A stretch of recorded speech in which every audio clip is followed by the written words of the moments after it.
Ongi etorri Espaloian Koskaren bigarren denboraldiko 16. saiora. Gaurkoan gonbidatu berezi bat dugu, musikan, Euskal Herriko musikan pertsonerik ospetsuena, segurazki. Euskarazko musikan interesa duen edonorentzat erreferentziazko erreportzaileak sortu dituen aurkezlearekin gaude. Koldo Tamendi, Kojo, zer moduz? Haupa, txaldeon, gustora hemen. Ze aurkezpen polita egin diodan. Bai, ez? Egia. Egon naiz bultaka, nola aurkeztu jode sekulako parrafada bota edo ez, baina bueno, azkenean hola utzi dut eta listo. 15 urte, eta namatzazue musika zuzenean kolektibokoek, horrela esan daiteke kolektibo bat zaretela, ezta? Bai. Agendarekin, webgunearekin, kontzertuekin ere eta beste gauza askorekin. Bai, xente azkenean denboraren aurrera egin ara, beti ideia berriak sortzen dira, eta azkenean, musika zuzenean justo sortu zen agenda bat izateko helburuarekin, eta hortik, iriki ditugu gero adarrasko. Hoietako bat izan da, ez dakit aldi beran izan zen, edo pixka bat beranduago, esango nuke pixka bat beranduago izan zela, baino jada 327 erreportai, dara matzazue 11 telebistan emititutakoak. Bai, 11 zortzi urte dara mazkit, musika zuzenean saio egiten, eta webgunearekin eta atariarekin 15 orduan erdibideko denbora batean izan zen. 11 telebistak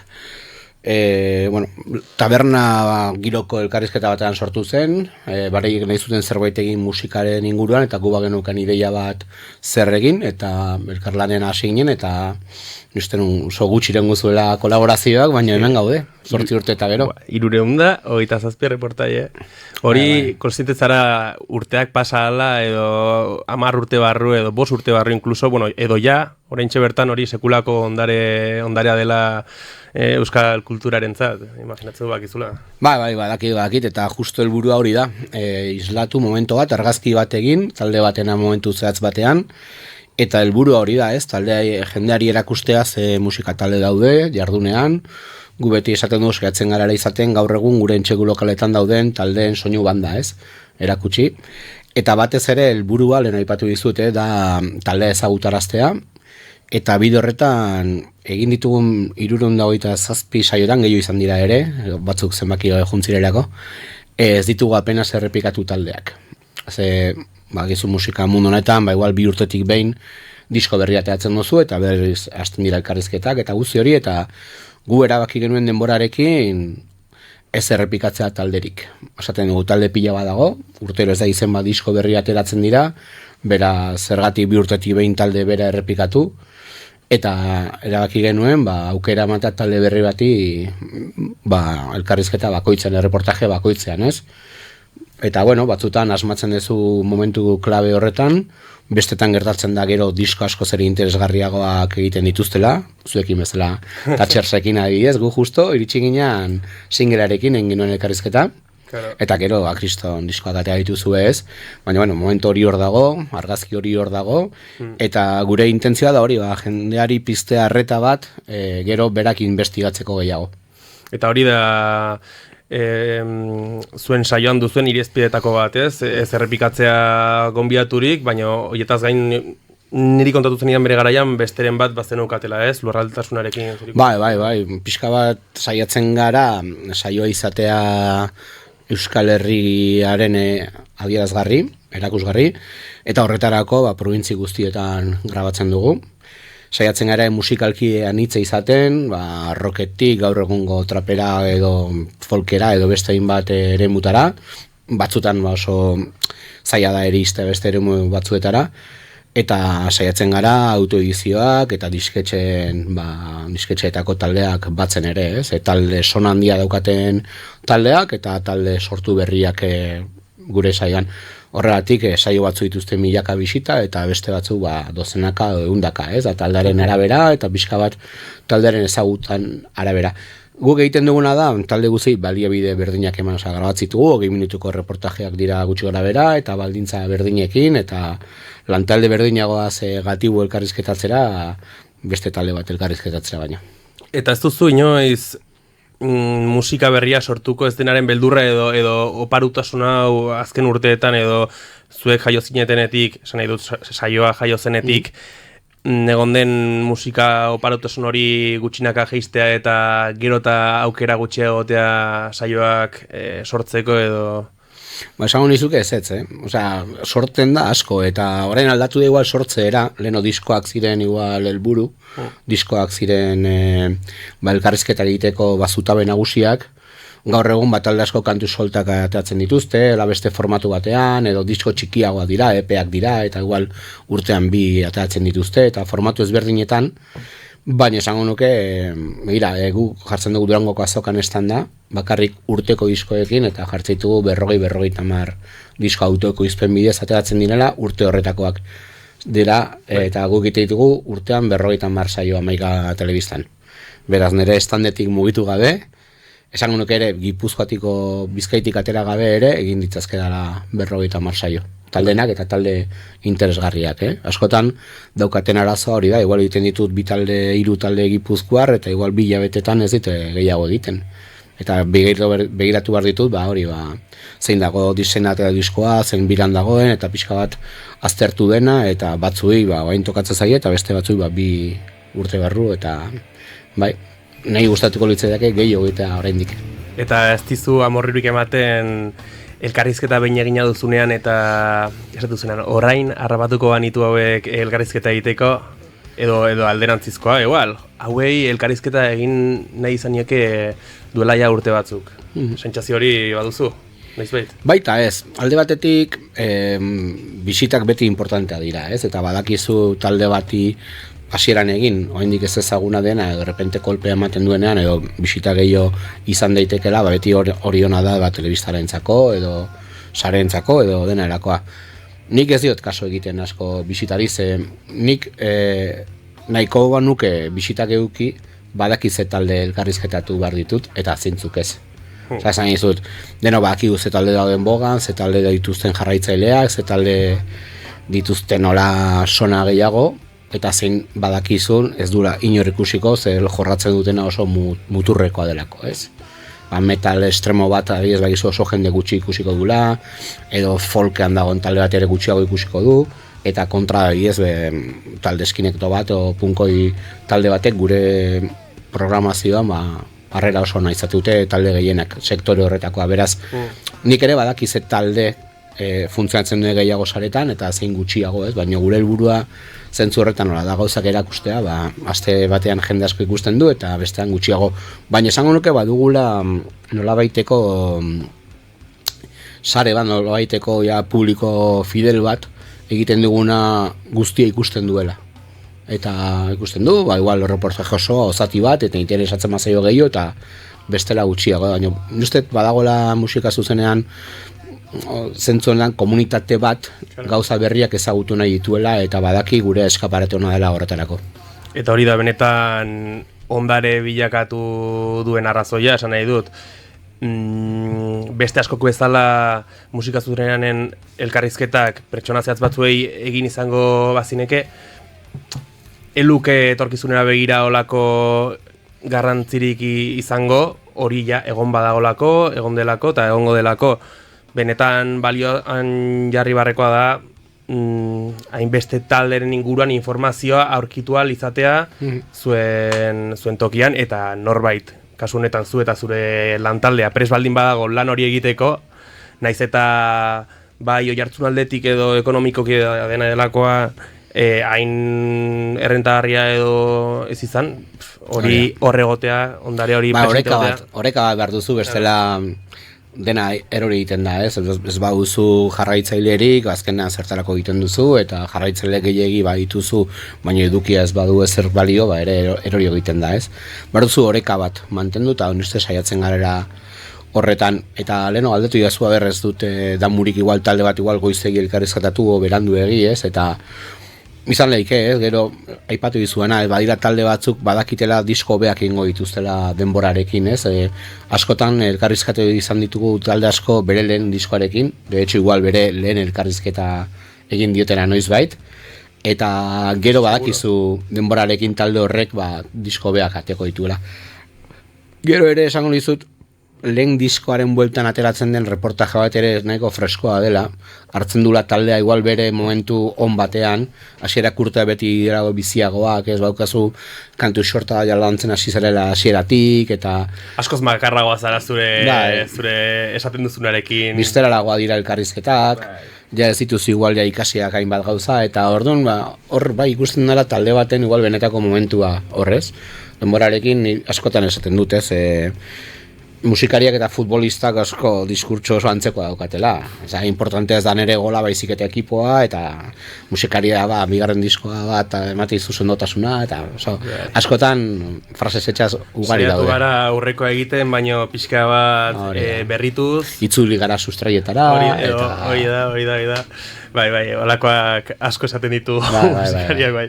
Eta, hain zuzen ere, musikari asko galdetzen zaie ere, nola aurre egiten dioten edo nola asumitze duten daukaten figura holtzan edo publikoki, eta galdetu nahi nizun zuri ere hain pertsona ezaguna izan da musika inguruan eta guzti, ea eroso zauden zure figura daukan protagonismoan, 300 ez dakitzen basaio dara matzezulako zurearekin. Ez dut uste Amets Arangurenek aipatu zizun elkarrizketatean ez duela uste musikari batek ere ez zaituela ezagutuko Euskal Herrian, eta benetari dago, eta, bueno, baino egitik asko hurbiltzen den baieztapen bada hori bai. A ber, ni esango dizut egia, saiatzen naiz nire reportajetan geroz eta aldean gutxiago azaltzen, nahi detelako protagonismoa taldeari eman, eta egiten dut sarreratxoa, lehenengo kontaktu hori, eta gero jartzen naiz kameraren atzean, ohikoan, ez balin bada parez pareko elkarrizketa bat, eta nire lehena da atzean egotea eta galdetzea, eta ero lantzea, ez, eta de hecho, hasi nintzenean 11an, ez nuen ez da burutik pasa ere egin, ni izango nintzela aurkezlea. Ni pentsatzen nuen grabaketak egin, edizioa eta guzti hori, baino ofa hotxa jarri, irratitik netorrelako garai hortan ere, eta pentsatu nuen hori zela bidea, ez, protagonismoa taldeak izateaz. Gero denborak ematen zaitu, erresagoa da, nik aurkeztu, ofa hotx bat egin baino, eta azkenean dinamismoa ematen dio, eta egia da. Baino grabatzen ditugun sarrerak eta dira denak berdinak, ez dugu arriskatzen asko gure saioetan. Baina hori da, estrategia bat da, esan izut, ditugun baldintzekin ere ezin da askoz gehiago egin, orduan, esate, hau da zuen introa protokolo bat, ez? Iritsi, kaso egin, eta guazen alturron. Hori da, eta testuak ere oso antzekoa dira, nik inditzazket beste testu landuago baina zergatik nik esango dut taldeak berak esan alduenean, ez?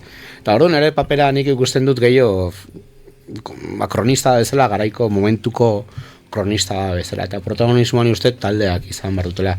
Eta bai pasatzen zai, juten ez leku bat, maika telebista, opa, eta gustatzen zai jende tortzea, eta esate, ostia, bezagutu taldea zure saioan, eta asko posten hau horrek, ez, eta betxako baino esati zut ez nahi, ez dut nire buru ere Julian Jantzi bezala ikusten, nire lana da oso azalekoa eta atzekoa, eta nik leku hortan oso komodo nago.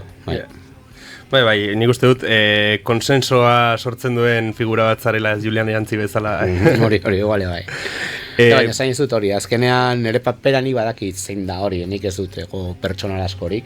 Gustatzen zaite nire reportajeak areta gehiago gusta ez nire gatik, ez nire egoaren gatik, izango dudala igual segurazki, baina gehien bat da, egiten ari nahi zena uste dutelako balio duela, estena bultzatzeko, talde bultzat emateko, aukera bat irikitzeko talde askorentzako ezagunagoak izateko, eta hori da pixkat saioaren helburua, musika zuzenan helburua, eta dena dator erro berdinetik, ez?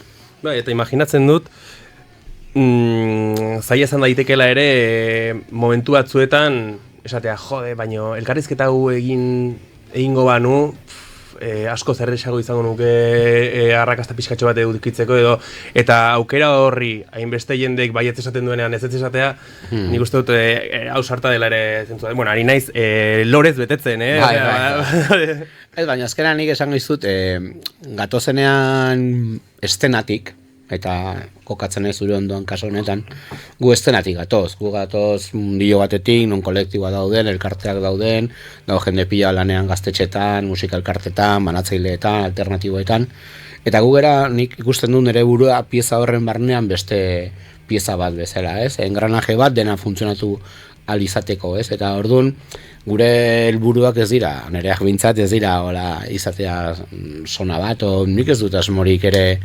amaikatik aratago juteko, ni amaikan komodo nago, uste plataforma derra dokaurago ezak egiten ditut nire irizpideekin, nik ikusten dudan bezala, ez dut inorri esplikaziorik eman behar zergatik talde bat hau, bai beste talde batez, eta adibidez, hori balimazoaz ETB-ra o beste batentzako lana egitera, aldatuko lukeera bat, osea, zu imaginatu musika zuzenean bat ETB-en, ezan izango gaur dana amaika telebistan. Segurazki ETB-ek ez luke onartuko, hainbat talde elkarrizkatatu izatea, ze badaki ez dutela audientziarik izango, ez? Existitzen da ETB kultura. Bai, hor badago, bai. Baina ez du... Zirrikituak badira, Zirrikituak daude, baina hori da, ez da... Dira zirrikituak, dira isla txikiak, hor galdutak, goizeko ordu txikietan eta oso interesgarriak ere. Ni flipatzen dudana da ez dutela YouTubera igotzen ez ere, osea, badute hor webgunean sartuta, ezkutatuta... Egiten dute kumplitzagatik, esateatik hor dagoela, baina gero benetan ez dut apostu egiten hori sona emateatik, eta aipatu duzu EITB kultura, izan zen gure referente bat ere, gu saio egiterako orduan gure referente bat izan zen hau da bidea, ez? Taldeak ezagutzea gertutik, gu beti eskatzen dugu, taldeko guztiak etortza elkarrizketara, gu ez dugu nahi emisario batekin elkarrizketakin, askotan interesgarriagoa dela, ez? Agian badira musikari batzu oso argi dutela kontzeptua, oso argi dutela zer esan nahi dute eta nola, baina hori ez da talde bat, hori da baten adierazpenak, ez? Gu nahi hau dugu gertukagoa izatea, eta bakoitzak hitz egitea zati bat, kriston monologo ederra izan baino, ez? Eta zentzu horretan, badira, osea, ez da ere dena beltza ETB-ko programazioan, orain ere sona egiten ari dira, oso programa interesgarria, eta badira, bai. Eta badira gauz interesgarriak, baina ni ez dut beti dabiltzala limborretan nahi eta ez dutela nahi, azkenean, ez? Adibidez, bide gurutzean saio oso interesgarri izan zen, igual ez zuen asmatu zenbait kontzeptuetan, ez? Baina oso interesgarri izan zen, eta zan saio bat iraupena izan zitekela nahi zuten guztia, eta intzuten denboraldi bat hor bukatu zen, ez? Bai, horretaz hain nintzen ausardi puntu hori izatearekin, azkenean audientzia dirua bitartan sartzen direnean eta hor itota sentitzen zarenean zu oso etorkizun gutxi izango duzu. Eta aipatu duzu musika zuzenean telebista edo saioa jaio zen garaiko ideia hori eta horren inguruan pixkat garatzea ere nahiko nuke, nola jaio zen ideia, aipatu duzu taberna batean izandako ideia bat izan zela? Bai. Nik, musika zuzenan sortu genuen berez webgune bat izateko, agenda bat izateko. Konturatu ginen, Euskal Herrian zauden igual garai hortan egunkarietako gehigarrietan musika gehigarriak agenda zala atal bat, irrasaioetan agenda zan atal bat, telebista ez zegoen ezer, eta orduan konturatu ginen, zegoela potentzial bat, hemen kontzertu asko egiten zirela, eta batzutan zaila zela informazioa lortzea kontzertu horiei buruz. Orduan, nire ideia pixkat guri izan zen, egin dezagun bozgorailu bat, txikian ari diren guztientzako izateka bozgorailu handi bat, ez? Egin dezagun webgune bat, non Euskal Herrian egiten diren kontzertuen isla izan dezagun, ez? Orduan, gure asmoa zen, bakoitzak txikitik bidaltzea guri bere informazioa, eta gu plataforma handi bat sortzen joan ginen bitartean, handitzea, ez? Zu Iruñerrean antolatu ditzazkezu kontzertua, baina ni handoindik egon naiteke kotxez 45 minututan eta aintzinan jarri. Eta bakarrik bizi bazara zure inguruan eta zure auzoko jendarentzako, azken mugatzen duzu, eta hemen Euskal Herrian daukagun alde gauza da, ordubeteko kotxe bidei batean jartzen zara kasi hiribiru guztietan, maulen ezik, ez? Baina daukazu gaitasuna musikazaleak garenentzako ordubeteko kotxe bidaia ez da zer. Eta orduan gure asmoa zen erakustea zertzagoen egunez egun gure gertokietan, gaztetxetatik, areto handietara, jaialdietara, baino bakoitzari ematen protagonismo berdina. Ikusten bazu gure agenda, ez dago evento bat bestea baino handiagoa denik. Naiz eta aintzinan egon gira 300 lagun kontzertu bat ikusten, eta Navarrarenan 8.000 baino gu garrantzi berdina ematen diogu evento bakoitzari, ez? Ze gure asmoa da menua jartzea mai gainean. Eta gero jendeak erabakitzea menu horretatik zer jan nahi duen, ez? Eta hori da gure asmoa, eta hortik abiatu zen. Eta gero adibidez, sortu zen adibidez Durangoko azokan estanda jartzeko aukera, egin ditugu argazki erakusketa kolektiboa, korrikarekin batera esaterako, gauza desente indidu, gure garaian genituen ere grabaketa blogak, bira blogak, gero denborarekin, jungara murrizten gauza, ze denborak ere ez digu ematen, eta orduan pentsatzen guazen egitea agenda ondo, aldugun egiten dugula, eta beste atal guztiak desagertzen jondira kasi. Interesgarria da Durangoko azoka aipatu duzula, duela 5 urte hor lehen aipatu dugun elkarrizketa hortan, eman zenuen elkarrizketa hortan, aipatzen zenuelako Durangoko azokan presete egotearen arrazoia zein izan zen, eta hor jarraitze duzue. Bai. Beti esaten dut igual azkenek urtea dela, baina azkenean gero badakigu egiten dugun funtzio importantea dela, eta badagoela talde sorta handi bat Durangon egon nahi duela, eta ez bada gure esku, ezin izango duela egon, ez? Asko aldatu ere Durangoko azoka, bere bizitza osoa, baina esan izut igual goain dela 15 urte gu hasi ginenean estanda jartzen, 15 igual 10 izango dira. Diskoetxeak oraindik diskoetxe ziren eta importanteak ziren, eta taldeak ateatzen zituzten diskoak diskoetxeekin. Gerora diskoetxeen garrantzia galdu da, autoekoizpena geroz eta handiagoa da, musika talde handiak ere autoekoizpena jotzen dute, ze gaur egun hobe ateatzen zaie autoeditatzea diskoetxe batean egotea baino. Bai, orain taldeak diskoetxeak baino indartsuago dira zentzu batean. Batzuk, beste batzuk ez baino, bai. Bueno. Eta Durangoko auzokak gu hasi ginen arte gure estanda jartzen kolektiboa, apenas zaukan zirrikiturik, talde txiki bat, o diskoetxe batean ez zegoen talde batek, jarri alizateko bere diskoa hor. Eta orduan guk egin genuen, gure inguruan ziren taldeek, eta zer egin daiteke jartzeko diskoa bat horrez, eta esan genuen, guazen hortzea estan bat, eta jarri genitu nenen gurten igual 12 disko, eta galdu genuen dirua. Eta gorren urtean ere, eta jungera pixkanaka handitzen, eta gaur eguna jartzeitugula 50 disko, 50 disko inguru, guztiak urte honetakoak, zitugu jartzen disko zaharrak, igual askotan pasatzen zaigu disko bat atera eta urren urtean etortzen dira diskori bila, eta ez dugu, ze dugu espaziorik ere jartzeko disko gehiago, eta azkenean ematen diozu alternatiba bat horregon nahi duenari.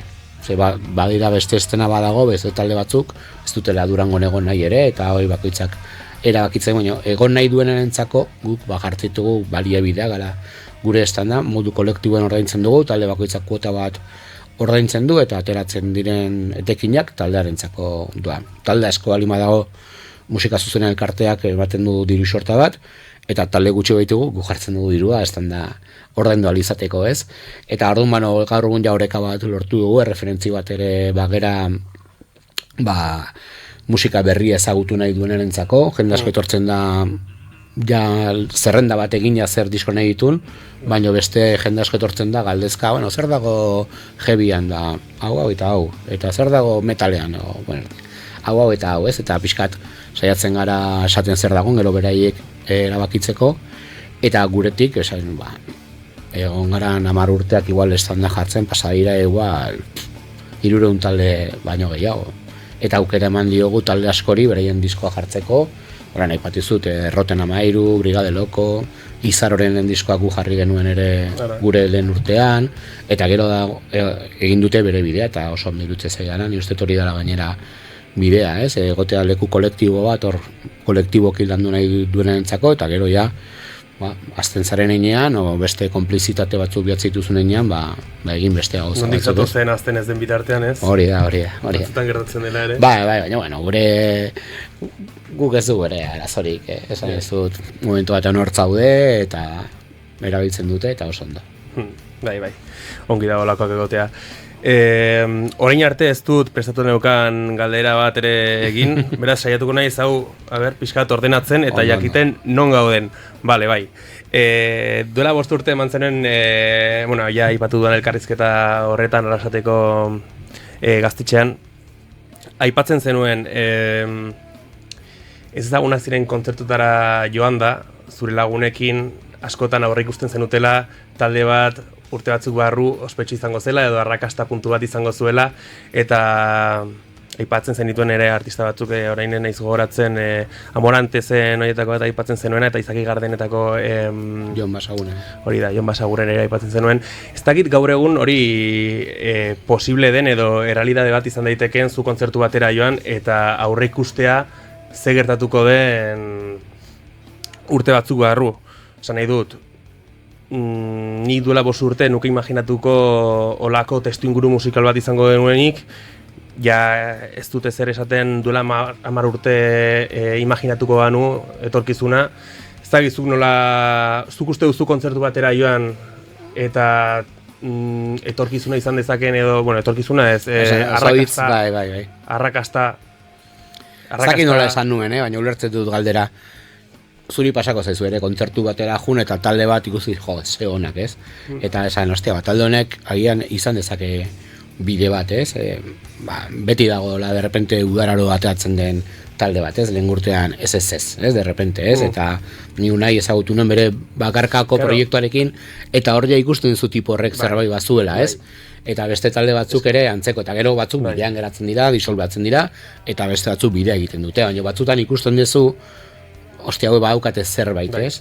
Ez ezen kasua edo token kasua bai izan direla talde batzuk, urten poderioz, errekonozimendu bat eta aitortza bat izan dutenak ja modu nahiko masiboan, baina gerota zailagoa dira olako adibideak aurkitzea, arrakasta edo gerota modu azkarrago batean iristen delako, eta hortik ni joan hau planteatu dizudanean, etorkizuna aurreikustea edo ze talde izango den aipatzen dugun asunto hau, gerota zailagoa dela aurreikustea. Erresagoa da esango nizuke ikustea talde hon bat eta pentsatzea, lastima hauek ez dutela aurrera egingo, publikoak ez du ulertzen oraindik hau, edo bestean ikustitu talde oso onak, oso ez dena laburra daukatena, apenas ateratzen zaizkiela kontzertuak, eta esate, ostia, zeuna diren, eta ez dute igual arrakasta hori edo ez dituzte lortzen kontzertuak, eta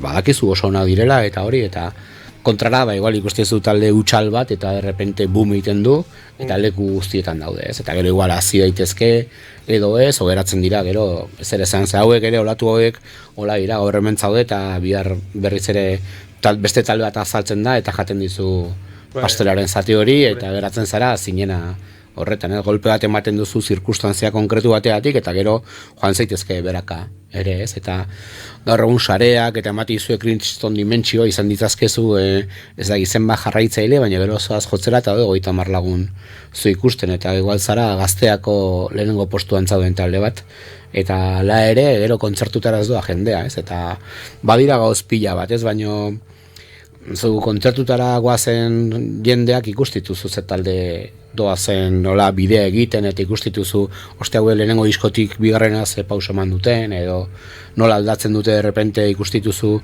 norabide batean da disko berrian deskubritu dituzte beste gauz batzuk eta sakontzen dute horretan, eta garatzen doazela eta horretan, eta ikusten da, eta gero bai, Amorante ipatu zuen ez goratzen elkarrizketa hori, baina esan izut, Amorante ikuste edo zeinek badaki kriston makina dela, eta nola egiten ditu kapak, eta nola jolasten du pedalekin, eta hotxekin, eta izugarria da, ez?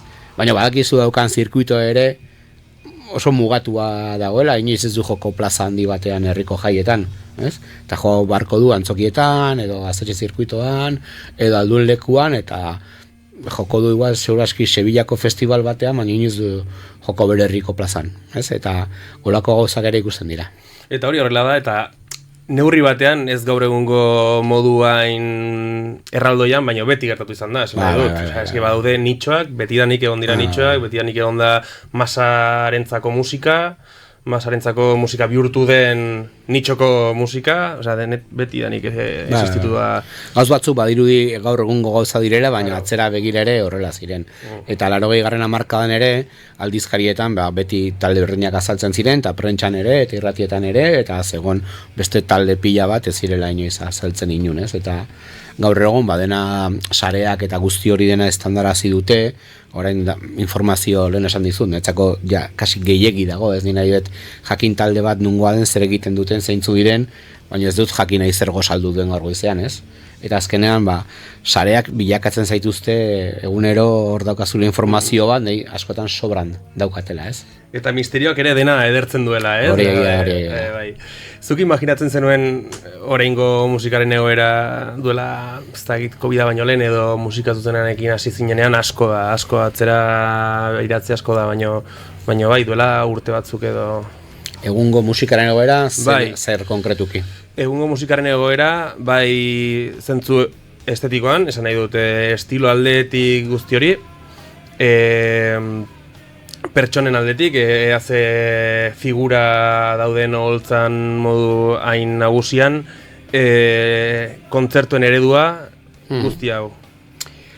Ez dakit joera bat, aurre ikusten zenuen horrekin edo... Alde batetik, musikalki aldaketa bat noizbait egon bartzuela argia zen. Osea, itzaiten ari gara hemen, nire aurreko belaunaldia rock belaunaldi bat izan zen, nire ondorengoak ere, eta esan dizut, kasi 2015 urte bitartean rocka hemen nagusi izan da Euskal Herrian, rockaren handitasun horretan, ez?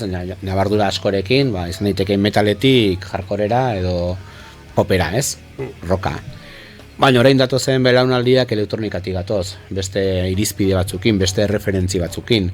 Gu nire belaunaldiko jendarentzako gure taldeak ziren, gure Anai Arreben diskoak.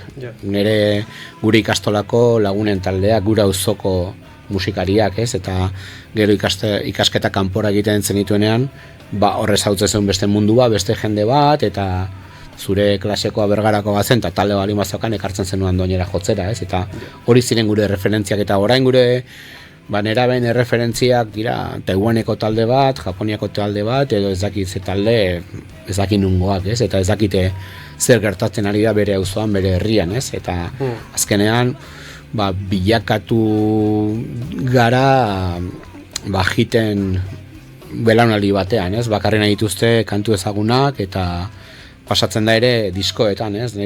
Ikuste ditut talde batzuk daukatela kanta bat eta bi ezagunak bere repertorioan, disko batean, eta kantoietan ikustituzu telefonoak gora eta milaka bisita, eta besteak apenas dituzte bisitarik, ez? Ja ez dute bizi disko bat, disko bezala, eta hor badago alde bat, ez?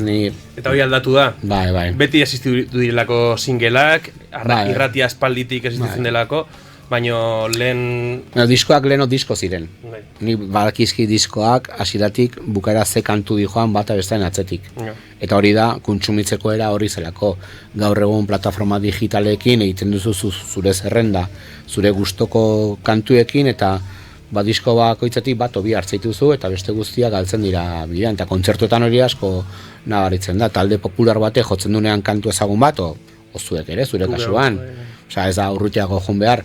De repente hori ikustituzu mugikor guztiak gora eta jendeak kantari eta hurrengoa ez du inor kantatzen. Ez dira fanak taldearena, baizik eta taldearen kantu konkretu batzuena, ez? Eta hori aldatu da.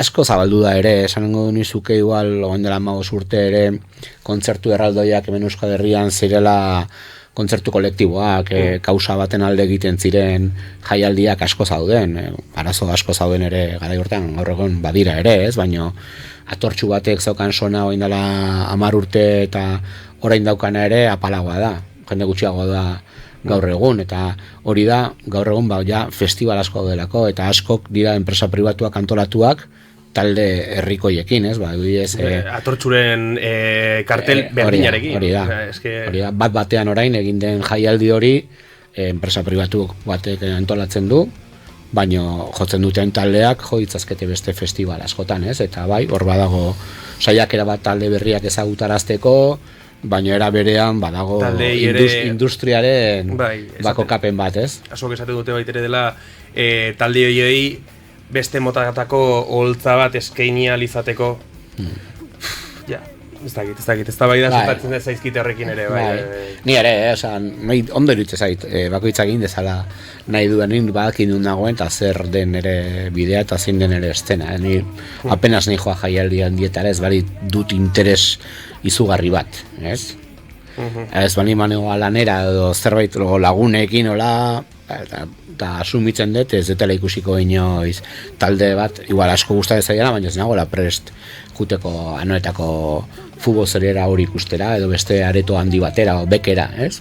Eta bueno, nahiago ikuste beste kontzertu batzuk, hor galtzea baino, ez? Baina hori belaunaldi kontua da ere, ez? Niretzako atortxu bat ni 20 urte nituenean, igual zan munduko gauza oberena, ze zauden ere talde gustoko guztiak kartel berdinean, ez? Eta gaur egon ikustitutenak batera eta atzerak ematen dit, eta bueno, nahiago dut ikusi bakoitza suelto beste leku batean denak elkarrekin ikustea baino, ez? Baina ere edade kontua ere bada, eta belaunaldi kontua ere bada, ez? Eta orain bizi gara sareak eta guzti hori jainkotu egin dute jende asko, ere. Eta sareak emate dizun dimentsio hori, eta hori handitu da dena, eta orain arte ziren gune batzuk bek bezalako aretoak esaterako, orain dela 15 urte arte bertako taldeak ez zuten, berritxarrak ez zabaldu zuen meloi hori adibidez. Eta berritxarrak bek bat egin aurretik inork ez zuen, inongo talderik ez zuen egiten, eta gero hor zabaldu zen ate bat, eta ate horretatik beste proiektu batzuk etorri dira, eta orain badago belaunaldi bat, talde handien belaunaldi bat, o talde handiak esan dezaket, o jendea mugitzen duten talde batzuk, holako espazioetara juteko gaitasuna daukate eta betetzeko gaitasuna. Hori gero hor debate handia dago, hori kontzertu bat da, ikuskizun bat da, hori da benetan behar duguna edo ez, horri beste meloi badat. Ni orain arte ez nintzen asko kezkatzen horrekin adibidez, nik beti esan dugu, gaitzak egin dezala nahi duena, nik badaki zein den gure bidea, nire bidea zein den, baina hor gero meloi asko zabaltzen dira, diru publikoaren meloia, zergatik hainbeste diru xautzen den olako emanaldi erraldoietan, eta ze gutxi inbertitzen den entxegu lokalak egiteko herrietan, ez? Eta hor badago meloi handi bat, eta batek ez du besteak entzen, baina jendeak nahi duela nola baiteko argazki masibo bat, esatea ez, hemen urtean zerren saiatzen dute 40 talde, horri etzaio inorri interesatzen, baina batzea 15.000 lagun leku batean, argazki hori sailburuentzako eta guztientzako bada beste punto bat, eta bain arte nien nintzen prekupatzen, eta esan, nahi da, egin dezala nahi duena, ez?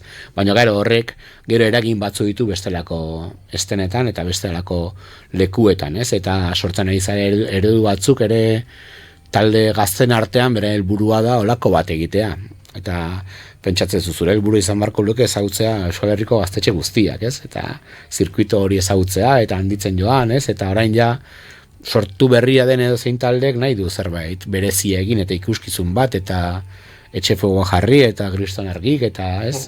Eta bakoitzak egin dezala nahi duena, ez? Baina hor badago bide bat oso guapoa dela niretzako. Eta, baina, gauzako dira gaur egun eta gure esku ez dago. Niretzat arriskutsuena hori da, ez konturatzea gauza batek bestea eragiten duela eta alderantziz, ez direla bi asunto independiente, hau Euskal Herria da, oso txikia da, gauza batek bestea egiten du, eta txarrerako baldin bada, larritu beharko gara. Eta zentzu guztietan ikutzen du, adibidez, Zetaken San Mameseko omitoaroa, zenbat albiste sortu dira horren inguruan. Bat aurkeztu zenean, bi egin zuenaren kronika, 3. bigarrena sortu zenean. Saldu da dena berriz, albisteak eta Zetaki emandako albiste guztiak dira beste talde batzuei kendutako albisteak. Diskoa ateratzen duzu, ez dago diskorik zure diskoa promozionatzeko, Zetakek bete du 4. aldiz ezagiz areto. Ez? Eta azkenean hori da notizia, talde batek bete duela ez dakiz zer eta ez talde batek disko bat atera duena, ez? Eta etengabe elikatzen ari gara moztu berdina eta horrek sortzen du ere dependentzi bat eta sortzen du nolabaiteko jendea erotzea area juna izate horretan, ez? Hasi gara berotzen, Kojo. Guazen pixka bat lasaitzera. Tuli, entzungo dugu entzuten ari garen taldearen beste abestitxo bat, guazen dut entzutera.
Bueno, sekulako txapa ari gara botatzen, baina jarraituko dugu minutu batzuk behintzat, ja tulik mozen digun arte, edo ja argiak itzaltzen dituzten arte, jarraituko dugu hitz egiten. Kojo, Andoñekoa zara, Bai. zenbat aldez izan duzu noizbait Green Dayek bertan jo izan zuen eguneko elkarrizketaren bat, esan nahi du, zenbat aldiz aipatu duzu hori? Edo aipatu duzu elkarrizketaren batean? Bai, askotan aipatu izan dut, ez da nere... Ni horrengoen jo zuten 2 alditan, horrengoen kontzertua ikusten, eta garaian ere ez dutola sekulako mugarria izan zen, etorri ziren, bete zuten, eta oso bai ontzan. Baina bai markatu dela Andoaingo gaztetxeko ibilbide hori ez, Eta horren inguruan, zuk hausnarketaren bat bota izan duzu noizbait, gaur egun ezinezko izango litzatekeela hori egitea, gaur badagolako musika industria bat, olako taldeak edo zein talde ez du zertan ospetxo izan behar, toki bat topatzeko gaztetxetik kanpo. Bai, hor kokatu behar da Green Dayen bisita Andoaingo gaztetxera izan zen 90 urte inguru horretan, eta oraindik industria musikala ez zegoen oso eiratua hemen Euskal Herrian.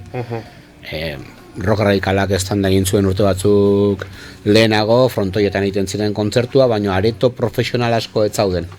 Gaur egun dauden bezala kafe antzokia, izan diteke bezala daba, zentrale eta olako areto asko ez zauden, orduan biran etortzen ziren taldeak zaukan aukera bakarra jotzeko zen gaztetxeen zirkuitoan egitea, eta izan ziteken Andoain, Laudio, Lekeitio bere garaian, ez? Eta estena hori denborarekin industriak espazioak irabazi zituen enean, gaztetxera etortzen ziren taldeak amaitu zuten jotzen aretoetan, baldintza hobeak zituztelako. Green Day hemen Andoainen jozunean bigarren aldia sinatu zuten Warnerrekin, eta Estatu Batuetan talde ezaguna zen, baina Europan oraindik ez zuen inor ezagutzen. Orduan halabeharrez gaztetxe zirkuitoa erabili behar izan zuten, bidea egiteko. Andoainen jo zuten, 2 urteraia txitxarron jo zuten, eta 4 urteraia Lakasian, Bilbon, ez? Handitu zen taldaren sona azkar, baina leheno disko bat plazaratzen zen Estatu Batuetan, eta igual 6 iraun bartzen honea iristeko. Eta gaur egun plazaratzen den ordu berean hemen entzun dezakezu. Eta orduan zentzurretan denak badu azkartasun bai, eta lehen aipatzen genuen ez direla gauza bereizia, baizik eta zilegia da alde batetik musikari batek musikarengatik dirua irabaztea, nire ustez guzti zilegia da, horrekin bizitzea guzti zilegia da. Gaztetxei ezin zaie hori exigitu, gaztetxei ezin zaie exigitu artista batentzat diru iturri nagusia bilakatzea. Orduan, artiste jotze dute beste espazio batzuetara, gaztetxei musikaren espektro hori murriztuz. Zain dut, dena elkarre likatzen da. Bale, zilegia da nik nire musikarekin diru irabaztea, baino ez dizutzuri hori exigituko, beraz, joango naiz beste toki batera jotzera, eta hori gero eta normalizatuago dago, gero eta jende gehiago ikusten duelako hurbil edo erreal musikarekin bizitzeaz. Ja ez delako zerbait... Nik beti esaten dute, gaztetxekin bar dutela inposatu bere baldintzak eta bere reglak, ez, bere guztiz, bai, baliabideak, eta zu gaztetxe batera zoazenean jotzea, jo bar duzu gaztetxearen arauetara. Sarrera prezio duinak izatea, barra prezio duina eta guzti hori, eta beti ere bermatuz ekipo bat egongo dela, eta balio teknikoa egongo direla, baina musika talde batek ezin du exigitu ze preziotan jo nahi duen gaztetxe batean. Beti ere balin bada gaztetxa duen irizpideen gainetik, ez? Azpitik nahi duen guztia, ez? Baina hori ere aldatzen ari da, eta gaztetxe asko ere gaur egun nahiago dute gutxiago programatu eta programatu talde handiako beteko duten taldeak, bidea egin eta talde txiki aukera eman beharrean, ez? Asko aldatu da ere hor mugimendua, leheno kontzertu batean egoa ziren 3 talde eta orain dira 2 talde eta DJ bat, edo talde bat eta 2 DJ, eta orduan aukerak ere jotzeko azkez ere gutxiago dira, ez? Eta azkenean, lehen aipatu duguna, belaunaldiak aldatu dira, irizpideak aldatu dira, eta gaur egun gazteek igual nahi dutena da bestelako gauza da musika jai eremuetara eramatea, ez? Eta kontzertu bat izatea musika festa bat, kontzertu batetik aratago, ez? Eta zentzu horretan, musikazaleak garenen kontra doa hori, ez? Ni beti esaten dut, ni asko maite ditut astean zehar egiten diren kontzertuak, eta holakoa ze badakizu hor topatuko zaren jende guztia musikazalea dela. Astearte batean ez doa inor despistatuta ikustea kontzertu bat. Baina asteburuan zure laguna joten badira, zu ere jungo zara. Ez? Eta azkena hor zaude, baino egian zaude egoteagatik, ez? Eta zuzoaz, ezagize gaztetxera astean zehar dauden kontzertuak gu asko joten gara Getarira, joten gara Zarautzera, talde atzerrikoak ikustera, Moganbora, ez? Eta lago lekuetan, eta jende oso zehatza dago, jende oso musikazalea. Eta asteburuan dago ja pixkat denetarik, ez? Eta gaztetxa barko luketena da pixkat apostu egin talde berriak sostengatzeko. Naiz eta jende gutxiago jun eta hori, beti ere hori da daukaten funtzioa, ez? Alternatiba bat izan, ez zarria dagoen guztiari. Eta zure gaztetxean eta zure herriko sala batean talde berdina jotzen badu, bietako bat normalki oker egongo da, eta ez da aretoa izango zara. Ez? Gero ere ondo dago, talde handiek ere jotzea gaztetxetan, nik asko gorrotatzen dudan joera bat da, ikusten dudan kartel batean gaztetxe bira, hori irakurtzen dudan bakoitzea bihotzeko bat ematen dit, ez? Eta pentsatzen dut, izi esan edo ez duzula urte osoan joko, ez, gaztetxeetan, ez? Eta horre, ematen dit nola baiteko mina begietan, ez? Reklamo gisa, ez? Enroiatuko gara orain, tengo ditugu lau gaztetxe, ez? Egin urtean zehar, eta ez egin horren beste propaganda zer egin nahi duzun, ez? Eta horrek, baina, bueno, azkenean hori, eta gero, egia da talde asko orain duten arazoa da, bere publikoak ez duela nahi telonerorik egotea. Ez Berritxarrak zerbait ona egin bazun, egin ditun gauz txarraskoen artean, igual, esan daiteke, da beti apostu egiten zuen bere kontzertuetan talde gaztei bide ematea ezagunak izateko, ez? Berritxarra jaurretik beti saiatu izan dira talde gaztei aukera ematen kontzertuak irikitzeko. Eta iristen da momentu bat, zure publikoa berak ez duela nahi talderik ikuste, okazu aretoa erdi hutsa, ze jende juten da ikusten nahi duna, eta punto, ez? Eta hor, zabaltzeko kontzertuak talde gaztei aukera ematea, kriston aukera da, baina era berean batzutan trampa ere bilakatzen da, ez? Eta bide hortan, Berritxarrani behintzat, garai batean oso apostu handi izan zuen talde asko ezagutaraztea. Sekulako meloi pila geratuko zaizkigu ireki gabe, baina eskatuko dizut Tuli sintonia, ipatu dizudan sintonia jartzea, ez jarri kaskezurrena bestia, baizik eta azkena, The Last One, sorpresa.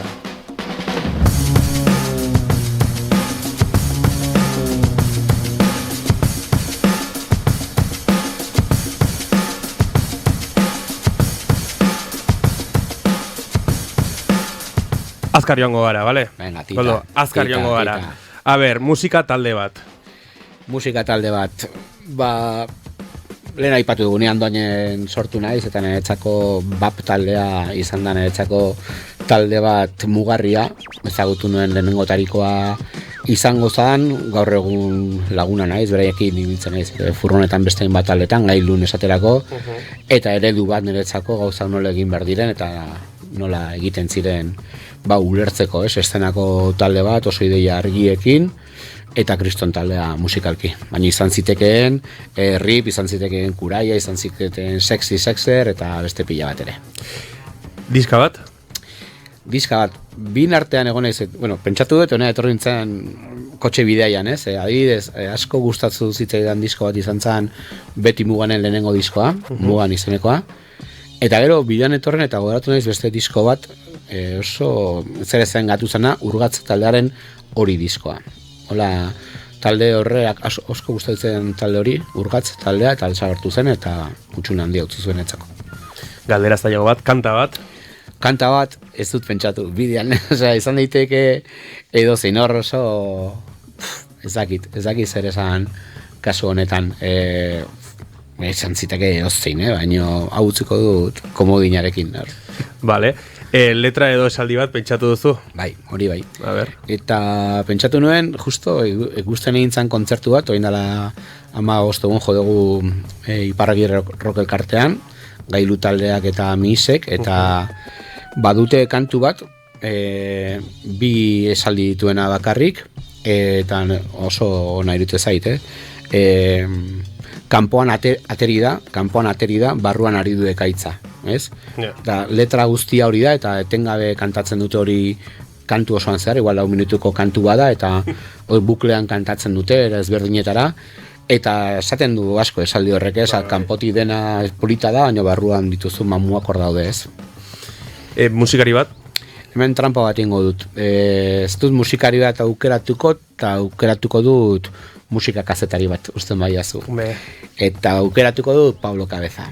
Netzako eredu bat izan da, garan eta eginen ezagutu nuen, oso tipo importanta largoia markadan sortu zen rock radikalen inguruko zabalpen horretan, egin egunkariak ere kriston lan egin zuen, estena bati bozgareilu emateko, eta beti maite izan du nola zaindu izan ditun taldeak, nola idatzi izan duen jendeak, hauen asko mantentzen du harremana berarekin oraindik, eta iruditzen zait dala kazetari eredu bat, oso ondo idazten duela aparte, horre enbedi asko diote gai, eta oso ondo idazten duelako, eta iruditzen zait tipo bat umila, eta era berean oso langilea.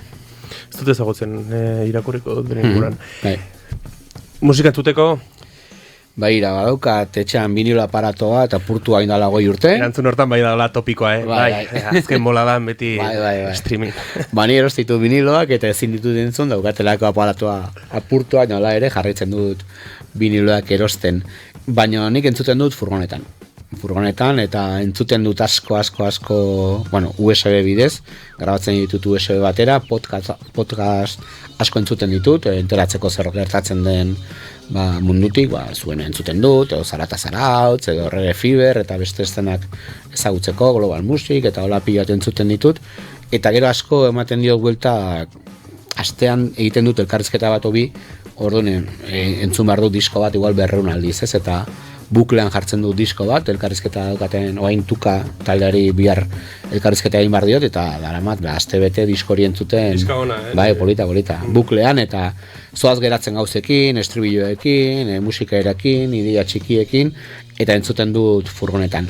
Eta gero baitut furgonetako nere disko kutxunak gidatzeko gustatzen zait punk rock asko, Nuevo Catecismo Katoliko, Sexy Sexer, orako taldeak uraia, eta gidatzeko maite dutezko punk rocka. Turbonegro eta olakoak. Ados. Kontzertu bat, jotzeko leku bat, galdetuko dizut? Nola ez dudan jotzen, hemen egingo dut aldarri bat, amodio eta gorroto adioan leku bat idala handoingo gaztetxea, ez? Horrik hasi dut dakian guztia, baina hor sufritu dut ere lan asko egin dut, 1000 gauza antolatu ditut hor, eta badakizu espazio bat ontzaudenean, maite duzu, baina era berean gorrotatzen duzu ere, ez? Eta zentzortan dakidean guztia hor ikasi dut, handoingo gaztetxean ikasi dut, egin ditudan gauz pila bat ere babesa izan da niretzako, eta gaur da eguna guztua juten izela kontzertutara, ez dut ja nik antolatzen eta lasaiago juten ez, baina ni kontzertuak antolatu izan ditudanean, beti zaude beldur horrekin jendea etorriko da, ez da etorriko, ondo funtzionatuko du ekipoa, ez du funtzionatuko, gai izango gara fari txuku matemateko, eta horrek sortzen dizkizun kezkak askotan ekidin nau gozatu alizatea kontzertuetaz, eta gaur egun da eguna asko gozatzen duela, juten ari, zerbeza batzuk hartzen ditut, eta eta dinago, baino lasaiago, ez? Eta orain asko maite ditut sortzen ari diren eremu berri hauek, adibidez, Iparragirre rock elkartea, dala musika elkarte bat, eta nabaritzen duzu iristen zarenan ja musika dela hor zutabe nagusia, ez? Iristen zara eta musikariak egiten dizute harrera, eta dago konexio musikal bat oso importantea, Amaraun Arte Fabrika, Arriolako Ateneoa, daude espazio pila bat orain oso importanteak hor. Orduan musika ikusteko, edo kontzertu bat ikusteko, horietako bat aukeratuko zenuk ere? Bai, eta ere berean abiez nire inguruan asko maite dut Getariko gaztetxea, gaztetxe txiki bat da oso akogedorea, eta ahots joku batekin egiten dira gauzak, eta oso gehiago, maite dut Zarauzkoa, Orioko gaztetxeko jendea, areto oso handia da, baina oso gertuko jendea da, ikustituzu nire estena naturala gaztetxeak eta leku alternatiboa dira, ez gero, ere juten gara dabara, beste aretoetara, baina nik gehien maite duan estena hori da, eta hori da ezinbestekoa estena bat eukitzeko, ez.